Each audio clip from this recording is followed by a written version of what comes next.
All right, man, let's stop. Crazy how that works out. It. I'm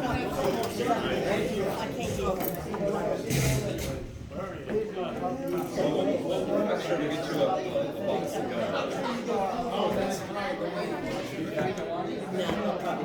Okay. Yes. Making money. Yeah. Are you?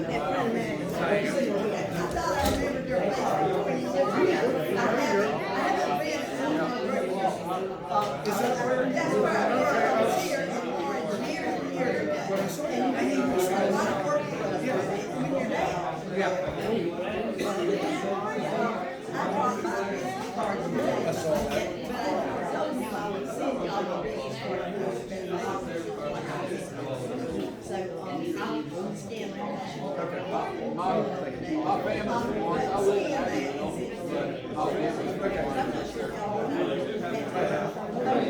So you already have it. I should, yeah. I'll scan it and send it to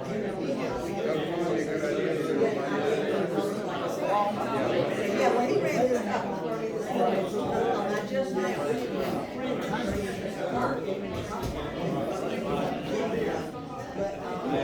Too fast. You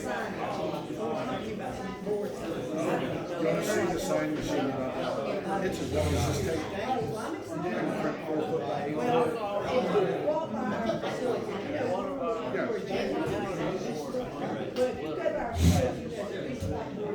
Yeah, sure.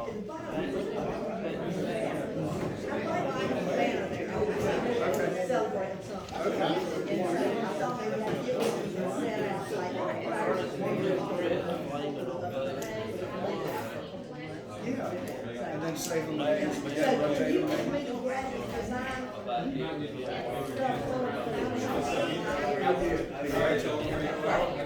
Sounds good, thank you.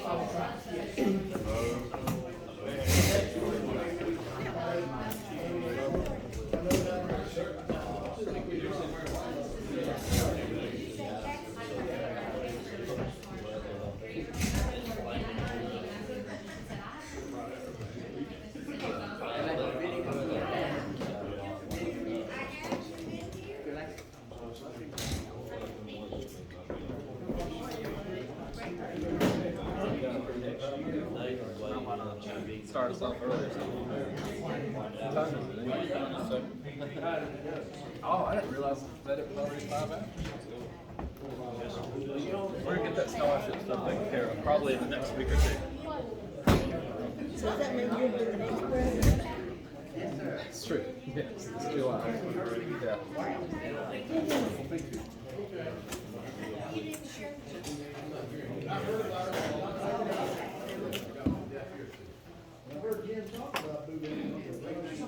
You're the guy talking over there.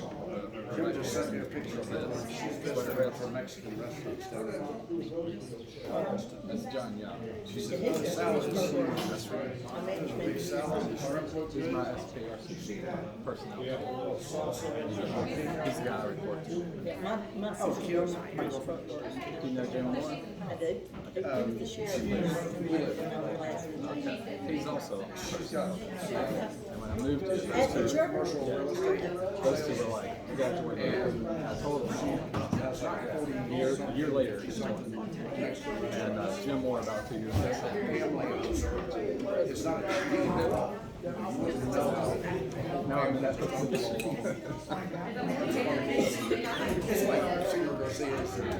We're not working.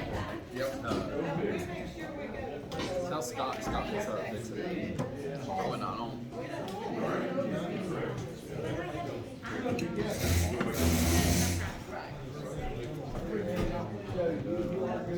About 40 years ago, that he brought rather than taking over On this employees floor. like they What did you used have next? There we go. We're good, Matt. You're on. This used to be the Bruce Dancing Academy. The Bruce Dance Academy. The amp was turned off. Y'all don't forget to check into Facebook.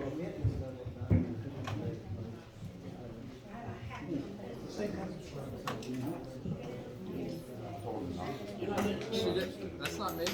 I'm not keeping her from it. I do need to do this all though. We need to do this thing called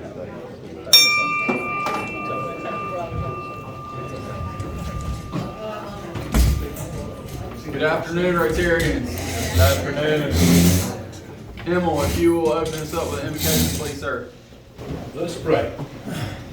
Dear Lord, thank you for the opportunity of coming back together as the Rotary Club of Lawrence. Bless this food of our body. Bless the information we receive from the program, and may we be a part of blessing the people of our community through that program. Be with us as we gather together. In Jesus' name we pray. Amen. Amen. Thank you, Emil. Go join us as we do our Pledge of Allegiance. Pledge allegiance to the flag of the United States of America and to the republic for which it stands, one nation under God, indivisible, with liberty and justice for all. Thank you. You may be seated.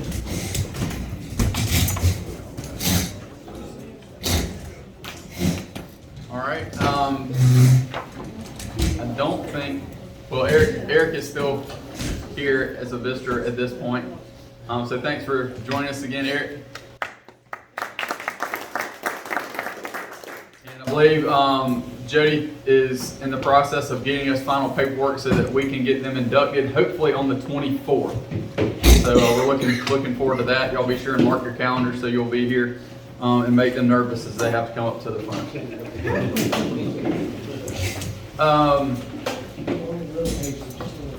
John Young, will you please do Happy Bucks? So I guess I'm doing why am I a Rotarian today? You're welcome. So y'all all know who I am, and I've been in Rotary now, I believe, 6 years. And I think I was in my position for about 6 or 7 months before I joined Rotary. And ever since then, it's been a good experience and a learning experience. And I'm glad to have the opportunity to be able to not only get to know people, but also to have opportunity to be in leadership roles. I know that a lot of times we don't necessarily do that unless we're kind of pushed in those directions. And I guess that we can thank George Love for that. The one thing we can thank him for, right? Will's laughing. Because I ended up being treasurer one year for 2 years because I was only supposed to do it for 6 months. So anyway, my wife Lori, y'all met her before, and we have 4 kids. My oldest, Michaela's a senior this year, and then I also have a junior, Aubrey, and then Cooper is in 8th grade, and Lauren is in 6th grade. Trying to think what else. What do I do? Thank you. Since I spoke like 3 weeks ago. I'm director of USC Union Large Location, and I've been there 7 years this month. And it's great to have the opportunity to be able to give back to the community and help people get more education so that they can reach their dreams. And those opportunities and doing it affordably in a quality environment, I think, is key. And we also try and be as flexible as possible as we can, just because we know that students such as he sometimes need a little flexibility because maybe you get a phone call and have to go somewhere. And a lot of times professors aren't necessarily flexible with that kind of stuff. So we try and do a lot of that, and maybe a little bit of extra hand holding, but we get students through, even though they might not think all the time that they can do it. And I think that's certainly key, and I think that's something important for each and every one of us as we try and reach out and help people. Sometimes we all need a little motivation or just a friendly checking on you, not just the usual how's it going, but kind of following up and making sure that people truly are doing well. One thing that other than backpack, that I try and participate in, that I know that we've done. I know everybody always talks about polio, but I think it was brought to light when Michael Seymour's son came and spoke a couple of years ago and talked about was it Madagascar where he was, and that they had some kind of disaster, and within less than 24 hours, Rotary was there providing for those families and making sure that they had food and water and shelter and those different things. And you don't always think about that, and I think that's that's a unique thing that stood out. So definitely appreciate those things. And I would just encourage each and every one of y'all to don't think that you are too new to Rotary, or that you've been in it too long, or that you've never really done a whole lot, or that you do something every single week. We all can contribute, and I think that's something that we need to remember each week in how we try and do good in the world in a variety of different ways. So that's why I'm a Rotarian. Off the cuff. Thanks. So next is opportunity for Daniel to get up and introduce his speaker, which we're excited to hear about. And thank you all so much for coming today. And again, don't forget to check in on Facebook. And anything else, just let us know. Okay. I'm a little disappointed with Matt doing that. He forgot to say that this is in fact his favorite part of the whole program. Right, Matt? You've been saying that for about 3 weeks in a row now. It's been longer than that, but yes. Look forward to the pork chops. Look forward to the pork chops. That's good. Many of you know me. I'm Daniel Epley. I am also serving on the board of Family Promise, and it is my honor today to introduce to you all our new director. She has been here, this is her 39th day, I believe, of working. So she is really new to being the director of Family Promise. It's also pretty neat. Many of you know that we have the speaker sign a book that we donate to a local elementary school. And the book that we have today is a Llama Llama book. If you do not know, they have a whole series. And my 3-year-old, every night before we go to bed, we have to read a Llama Llama book. I just think that's pretty neat. I'll call that a Holy Spirit thing, that she's going to sign one of these and we're going to send it to an elementary school. Some of you apparently already know Mary Lynn, which is awesome. Mary Lynn did grow up here, and then she left because she wanted to really kind of do what she felt like was on her heart. Which is work with people who are in the alcohol and drug system of South Carolina, which she did with our state government for over 35 years. And Mary Lynn had worked in Somerville, and she had worked in Union, and she's really, ever since she left Lawrence, has been trying to kind of make her way back to Lawrence. And now that she's the executive director of Family Promise of Lawrence County, it's kind of like she's come back home. And I know that she's happy to be home, happy to be closer to her family, and happy to be where she grew up at. And she actually just told me that in this very room, you did tap dancing here? Y'all remember Little Bruce Academy? Yeah. Anybody Bruce remember Academy. that? That's Tap pretty. dance on these hardwood floors That's pretty neat. There. over 50 years ago. Over 50 years ago, tap dance on these floors. That's pretty great. Mary Lynn is excited for the first time in her career to be able to combine together her desires of bringing her faith in Jesus into the picture of her professional life as she works with Family Promise, a faith-based organization. And today she's going to share with us Family Promise and how if we value, how what we value will chart our direction in life. Y'all join with me in welcoming Mary Lynn.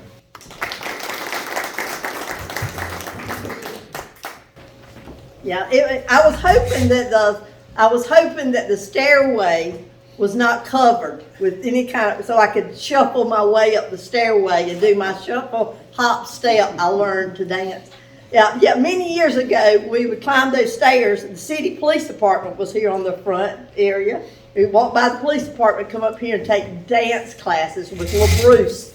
So that was a whole lot of years ago, over 50-something years ago. Also, when you came down the corner and you came around and stopped right there, you used to pray really hard that you didn't have to stop long at that stoplight because the jail was right there and you could see who had been arrested. You may remember those days of being able to see people behind the bars, and you wanted to sneak and look, but you didn't. You're too scared to really sneak and look, you know. So anyway, so I have a long history of being in Lawrence, and I am excited so much to be back home. It is just a blessing. One thing I've realized, however, is I'm a generation behind everything. And you don't really realize that when you're gone so far, you know, when you've been gone so long.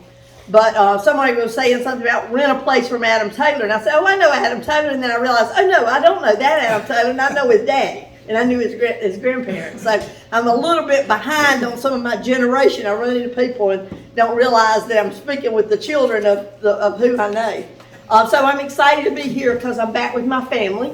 For those of you who may not know me, my sister lives here, Julie Aiken, Julie and Steve Aiken, and then Scott, Ashley Bragg, who teaches school, and Scott, who actually lives in Greenwood. And then I have a daughter, and my daughter lives in Spartanburg.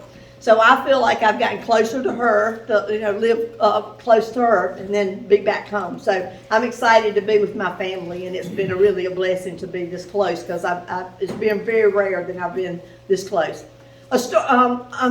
History tells us that some years back, a survey was conducted among American citizens, asking them the things they value most in their life. And of the things that came back in the survey, the 10 items you have in front of you came back as the 10 most important items that American citizens said they enjoyed, that they valued the most. Good health being one of those, and as I get older, I appreciate that more and more. Having a good job and money, love and being loved, having family, making my own choices, self-respect, good friends, freedom with no legal problems. So they maybe interviewed people that were incarcerated or had legal. They obviously interviewed some college students, because partying made the list, is the most things they valued most. And then their religious and spiritual life. I'm going to ask you to imagine with me, if you will, that you had a traumatic event occur in your life, and whether you have a pencil or not, visually, I'd like for you to mark off 4 things of that list that you would select to have lost. Okay? So think for a minute and look at those items and pick 4 items you would select to lose.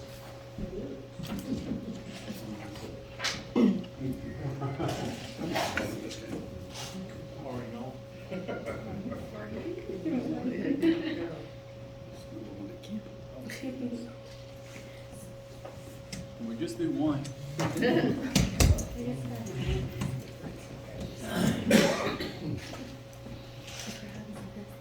My following question is generally, how difficult was that? Very difficult. Imagine once again that a second traumatic event occurred in your life, and as the result, you lost 3 more. So on this list, you have lost 7 things. Mark either visually or with a pencil, take off 7 things of the list. You should be left with 3. That should be a symbol of the 3 things that you value most.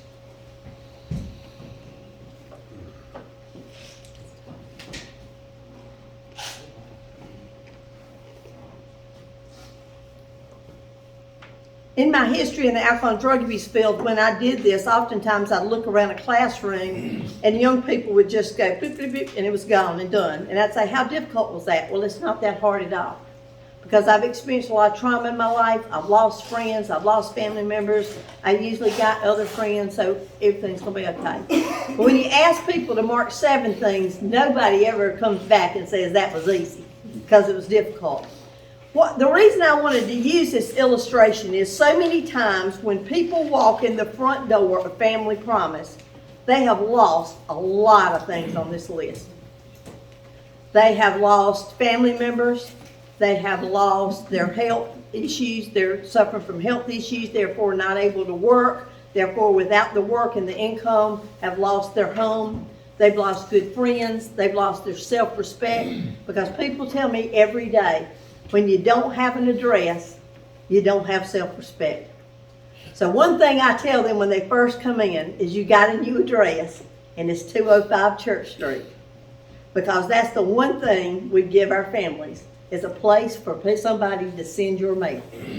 We got a mailbox with everybody's name on it, and you can put your mail in there. So, hey, listen, now you have an address. So I'm excited about being able to do that. Daniel shared a little bit about the fact that I was able to, for once in my career, to bring together my desire to help people as a social worker all these years in the alcohol and drug, my faith. Because that was important to me, even working in state government, even though it wasn't always easy to bring that faith portion in. With Family Promise being a not-for-profit that works primarily with churches, it was a great opportunity for bringing that to me. And just to give you an example of why that matters is, we're going to celebrate, because I'm going to believe in it, today, a young girl who's been with us for the last 3 months, we think she's going to get a home today. And she's got an interview and everything's going good for an application for a new apartment. And I'm just believing she's going to do it. But she came in our office last night at 6 o'clock. She said, Mary Lynn, tomorrow's the day I'm going to know whether I get this apartment or not. So I was trying to say, listen, we want to believe God that this is going to happen. However, let's also know that if he places you in another apartment that might open in another week or two, so we got our applications out in several. I want you to know maybe that's where God intended you to be, but not the first place, but the second place. So let's keep that in mind. She said, well, I think what we need to do is I think we need to pray about it. Holler at Kelly and get Kelly to come in here and let's pray. So we began to pray the fact that we believed that God was going to provide her a home. And this young lady walked into our office one day and she said, Mary Lynn, I have 6 children. I'm 32 years old. And let me tell you what I'm doing. I'm Uber driving. I'm parking in Simpsonville, and I'm Uber driving all day long. And I'm picking up people, and I'm doing shop cart. I'm picking up shop, and I'm working as hard as I can every day. And I got to make $75 every day. Because when I pick my children up, I got to have $75 to stay in the Magnolia Inn every single night. So how can you help me? Well, she was a go-getter. She's working every day, taking her children to school, working every day, picking up those children after the day, praying that she's got enough money to stay at Magnolia Inn. And I said, listen, I think we're about ready to open up shelter. And as a matter of fact, we went to a board meeting that Tuesday night, that I think the day after Kendra came in, and I said, listen, y'all, we got to open up shelter now. I said, I don't know that we're really ready. And to be honest with you, I look back, we weren't ready. But this man steps up to the plate on Tuesday and says, we're going to shelter this week. And we put that family in the Methodist church that night within the next couple of nights. And so she has been in a rotation with us at the Methodist church, at Center Point out on 49, at Broad Street United Methodist, and she's going to be with us unless something opens up this week at First Baptist Church in Clinton. So she's been with us with her 2 children who she has custody of now and hopes to get her other children and bring them under the umbrella of a home. So we're excited that those kinds of things are kind of things we're seeing happen. So right now, when I talk about shelter rotation, I've given you a copy of some of our data. We just did a year-end report for 2021, so I shared it with the board on Tuesday night, so I wanted to share it with you. So you can tell a little bit about the number of individuals we served overall. Last year was 48, and we served 114 this year. So you can see how our services are certainly growing. Now, well, several of our board members looked at like the fourth one down and said, family served in shelter, 6. Mary Lynn, why did we just serve 4 families this past year? Well, I use the COVID excuse for everything because everybody else does, so I just threw out it's COVID, or something. But the reality is, if you go down and look at the numbers a little bit more closely, and you go down to prevention services, unique individuals served in prevention, we went from serving 15 individuals last year to 74 individuals. Now, what does that prevention mean? That prevention means they learned about us in 2020. They learned a little bit about Family Promise. They knew if they were 2 months behind in their rent, about to get evicted, what could they do? They could call us, and perhaps we would help them to do what? Prevent homelessness, which is what we're all about, right? So we worked with local partners along with some financing we had ourselves, and we prevented those people from being evicted.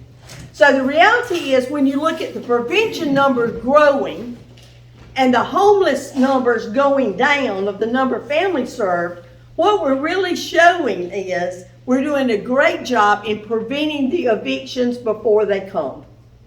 And so that's people that are coming to us saying, I'm so many days from eviction. And in some cases, we can't help. And so we bring those families into shelter.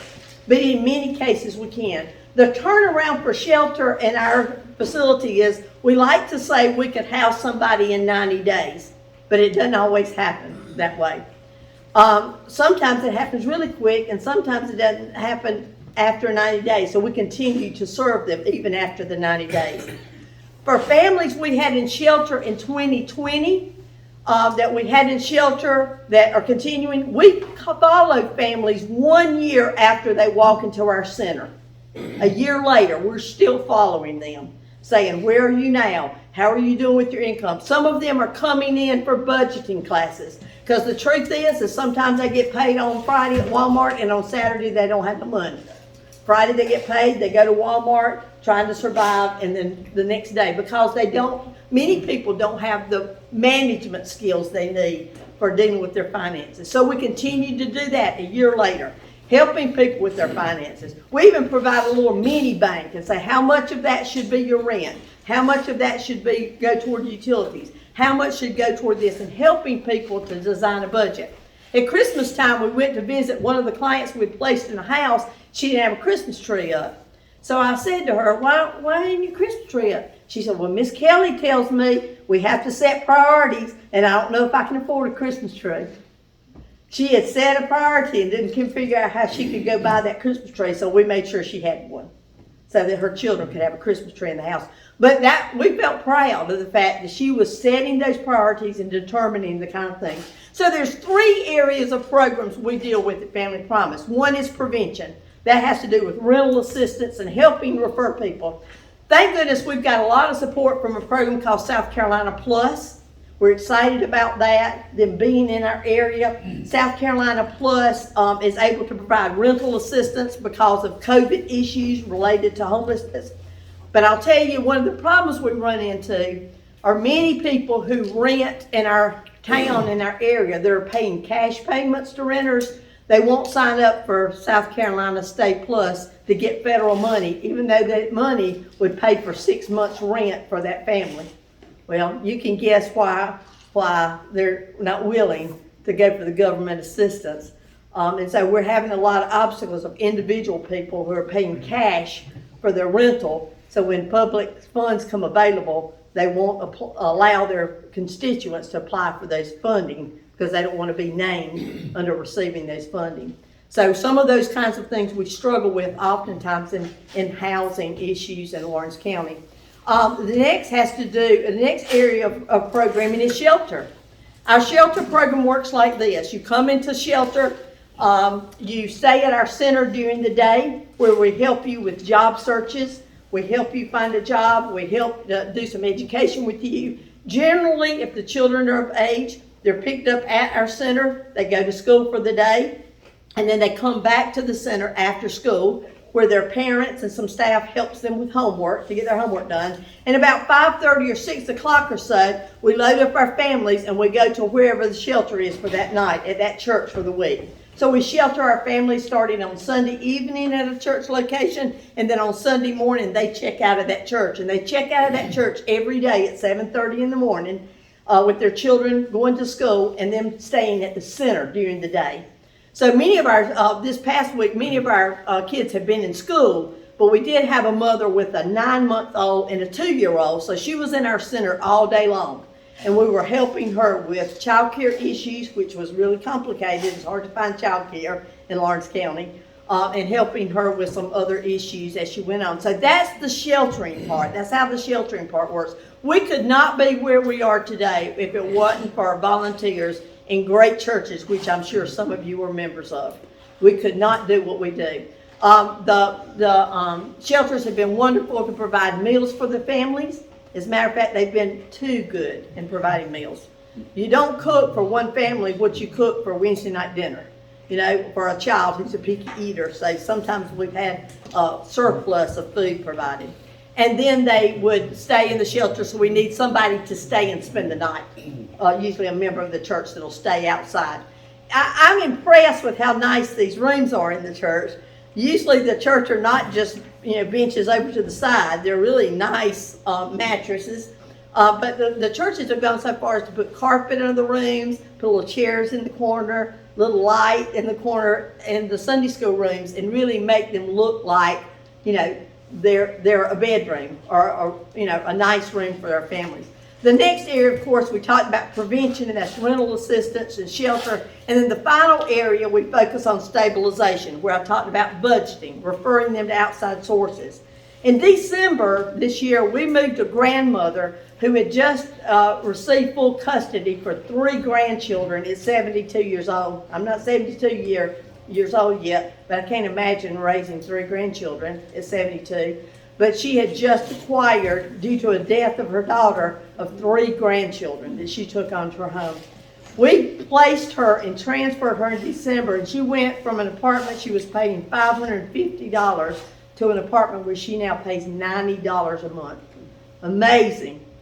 The burden, imagine the burden that has come off her shoulder as a result of just making those kind of changes. So that would be a family we worked on with stabilization.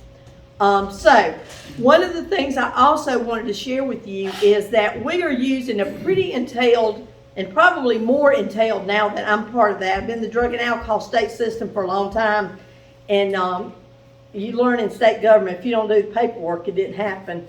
And nonprofits aren't as good at paperwork as state government people are, so I'm kind of cracking the whip a little bit about paperwork.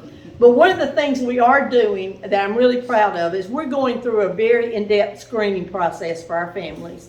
We do credit checks and record checks and all kind of criminal history documentation and a lot of things that go into making sure that we know who we have in front of us. Sometimes we know and sometimes we don't know, but we do everything we possibly can to do the research on these families ahead of time. We also are doing a trauma screening on every family. And there's something called an ASIC survey where you actually look at people who have suffered childhood trauma. There are 10 questions on that survey, and I will tell you about 90% of the families we've seen thus far score out of the woodwork on their trauma experiences. Traumatic experiences in their childhood, trauma with their family. As a result, they're no longer engaged with their family. I told you last night about us praying with one of the mothers. She said to me, she said, Marilyn, I want to tell you this. She said, I don't want you to get overwhelmed about this or anything. But she said, I have 3 people in my life right now that'll support me.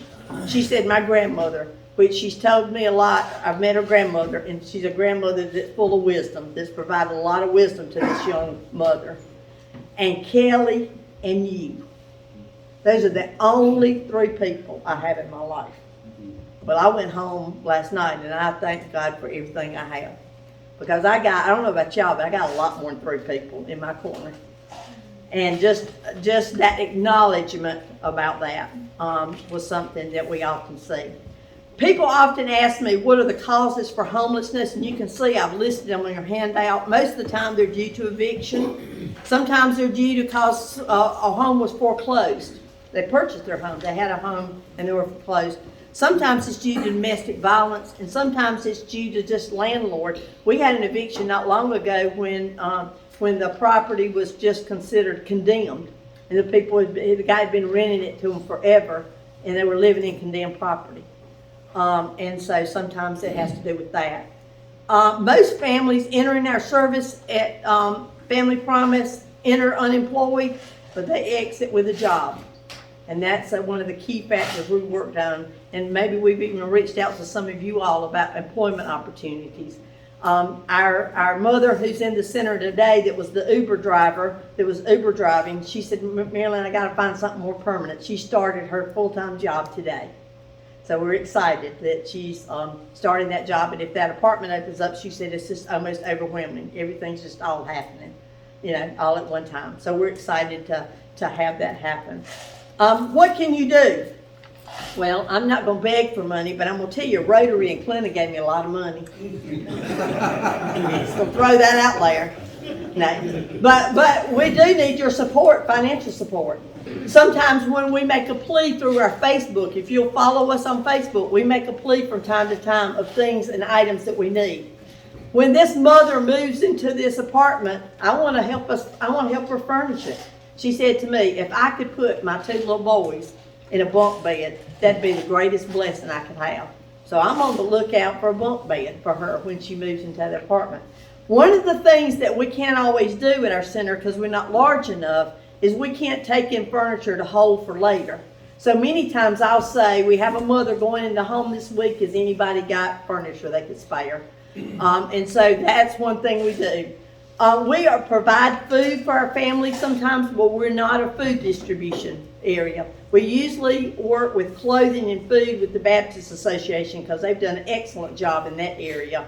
And we just don't have the facility to really, do bulk cleaning of food. Another thing I want to show you too, the girl that we have in our shelter right now, her little boy came in the other day. He said, "Are we going to be moving?" I said, "Yeah, you're going to move and you're going to have your own bedroom." He said, "I like this house fine." We had never had a house with such a nice kitchen and a big laundry room. So it's amazing to me how resilient children can be, that they don't even realize that they don't have a place to live. And of course I came and picked them up at snow when we put them in Daniel, and we put them all in the hotel for the snow, and they thought they were just getting a weekend at a hotel. They were excited as they could be. They didn't know that we had to do it because none of the volunteers could get anywhere because of fear for the ice and snow. So at 8 o'clock at night, we loaded those families up, went to the grocery store and bought goodies and put them in a hotel. And they thought, matter of fact, they even called Daniel cool. Said Daniel was cool. So, That's my favorite kid in the world. That's right, yeah. So, any questions or comments I can answer? I just wanted to give you a little spiel about Family Promise. Listen, I invite you all, any point, you can call and ask for an appointment, but walk in sometimes. Come knock on our door and just come walk through. People say, "I haven't been in this office since Jim Bryan was here." Well, if you haven't been in there since Jim Bryan's office is, you need to come see us, because that building don't look nothing like it did when Jim Bryan was there. We have built a great facility, and we're working on continuing that, where these families really feel that that's their home. And we can't be gracious enough to members and the Fellowship of First Baptist Church for all they've done to allow us to utilize that building. But once again, come and see us. Come learn what we do. Please be a part of our ministry. We need you in a lot of areas, and we could not function if Lawrence County didn't help us function. And so we need your support in a lot of areas. And I always throw it out about the money, but any way that people can provide support. You've had members that you don't even know it who brought items to our center that were small items that they didn't need anymore. They didn't think anything about it. I'm telling you right now, when that mother came and got that lamp that was donated to our center by one of your members, she felt like she had just gotten, and it was a pretty lamp, that she had really just gotten a great gift.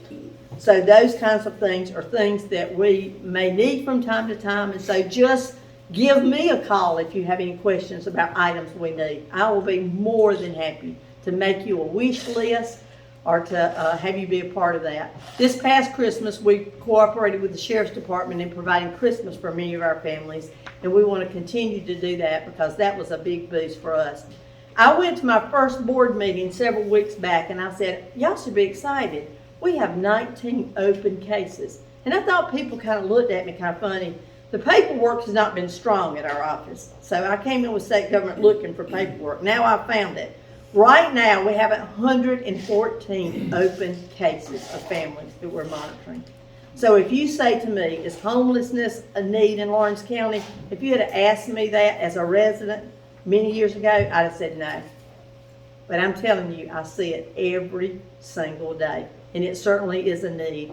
And let me just point out, if I haven't reinforced this enough, we deal with families. We don't home individuals. That means male, females. We get calls every day of single people searching for homes. And we're usually able to redirect them to a facility in Clinton, a facility in Greenwood, or a shelter for women and for men. But we are here about families. My sister called me one night. She said, "How's it going?" I said, "I had a hard night sleeping last night." She said, "Why?" I said, "Because when that mother calls and tells me that she's sleeping in a car with a 2-year-old and a 9-month-old, and I know it's cold as it is outside, I don't know what I'm going to do except come on. Come on and meet me at the office. We're going to figure something out."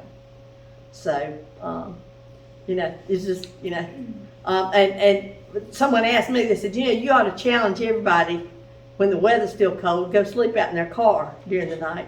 I said, "Well, I know, but it's not the same, because when you get out of that car in the morning, you know you can go in that warm house. It's a world of difference when you don't know where you're going to sleep the next night and the next one and the next night.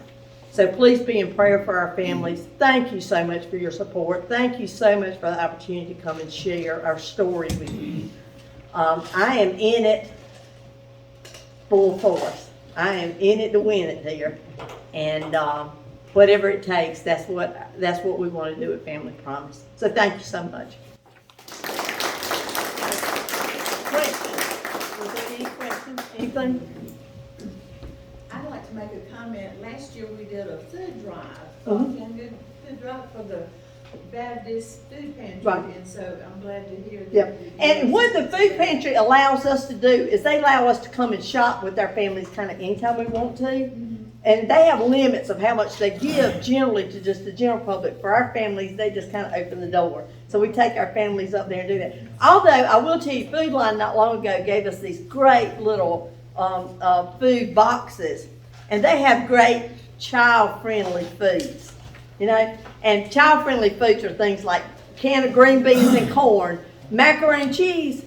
If macaroni and cheese in there, like you the winner, you know, winner chicken dinner on that one. Or with mac and cheese. And then they had spaghetti, noodles, pasta, and tomato paste. So those were the boxes. And I will tell you, a lot of our families have loved those kind of items, the children friendly.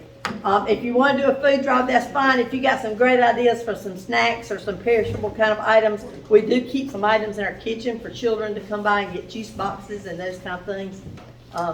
So we'll take on some of those. Yeah, we do the backpack program, every week Okay. too, and I assume that some of your children. We do. We had backpacks last school year, and we're able to provide those for our families as well. So thank you for that. I'll add to that. We do the backpack program for EB Morse. Rotary handles 50 bags, I think, right, Edie, for EB Morse, and we deliver every week. EB Morse next week, or maybe this coming Monday, they're going to start a winter clothing drive for the kids for Family Promise. We talked with Mary Lynn, 2 weeks ago about what are some needs, and they said winter clothes, or you said winter clothes is a need. So even though we're helping EB Morse is turn around helping Family Promise. I think we asked for coloring books. Those are always a big hit. Coloring books or puzzles or little activities that they can do in the center while they're there. Another thing that happens too is, the schools give these great little quick books, these electronic where they do their schoolwork and all those kind of things, and they're great. But when you're homeless, there's no place to plug these things in. There's no access for losing pieces of it. So the kids never have the plug-ins for their, things because you're just trying to survive, And so sometimes I think we as teachers, and I've even told my niece recently, I said, don't fuss too bad when those kids don't have their QuickBook plug-ins and all those extension things, because sometimes you don't know what's going on in the home that makes that difficult to keep together. Thank you so much. Thank you.